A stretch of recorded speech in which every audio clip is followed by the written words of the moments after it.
Dans cette capsule vidéo, nous allons aborder la question de la ville et du développement durable. Pourquoi cette question de la compatibilité de la ville avec le développement durable est-elle aujourd'hui si importante? Dans le monde, plus de la moitié de la population est urbaine. Si l'on prend la France métropolitaine, autrement dit le territoire français situé en Europe, l'espace urbain représente 22% de la superficie du pays et rassemble 77,5% de la population. On comprend alors que la question de la ville durable est aujourd'hui un enjeu majeur. La ville, et en général les espaces urbains, semblent a priori incompatibles avec le développement durable. En effet, l'espace urbain est par excellence un espace artificialisé, avec une surface couverte de constructions en tout genre et d'axes de communication. Rappelons tout de même que les espaces ruraux ne sont pas non plus des espaces naturels, puisqu'ils ont été largement transformés par les sociétés humaines. Quels sont les défis lancés par la ville au développement durable? Des nuisances diverses, du bruit à la pollution.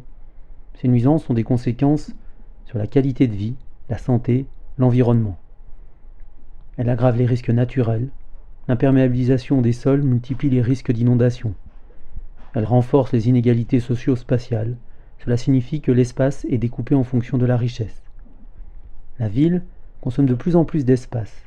L'étalement urbain est devenu un problème majeur avec la multiplication des constructions individuelles dans des lotissements de plus en plus éloignés de la ville pour bénéficier à la fois d'un cadre de vie jugé plus agréable et de coûts des terrains plus faibles.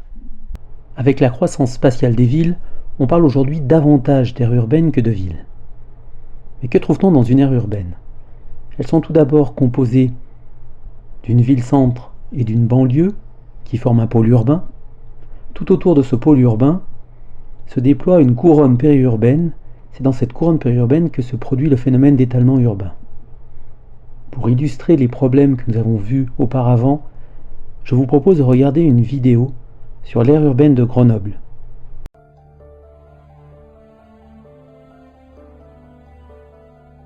Depuis 40 ans, la consommation d'espace par habitant a explosé dans la région urbaine. Entre 1975 et 2000, alors que la population n'a augmenté que de 18%, l'espace urbanisé a augmenté de 88%.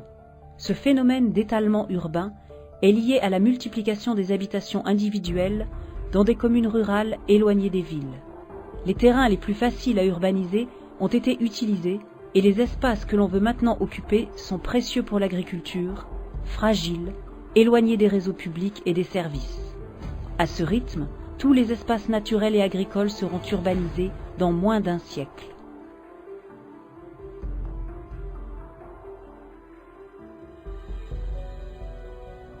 L'habitat et la population se développent plus rapidement dans les périphéries, mais les activités économiques restent concentrées au centre des bassins de vie, en particulier autour de Grenoble. Sur les 280 000 emplois que compte la région urbaine, les 2/3 se trouvent dans l'agglomération. Dans les secteurs extérieurs, à l'inverse, on compte de moins en moins d'emplois par habitant.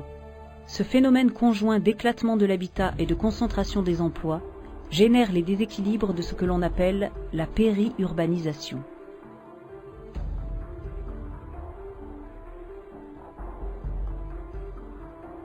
La région urbaine concentre une forte proportion de hauts revenus liés à la présence de cadres et d'emplois qualifiés sur le territoire. Mais les écarts de revenus sont importants entre les populations les plus aisées, habitant à la périphérie proche des grands pôles, et les plus défavorisés, vivant en zone rurale ou dans certains quartiers des agglomérations. Étalement urbain, périurbanisation, ségrégation spatiale. Ces trois phénomènes ont des conséquences lourdes pour le territoire.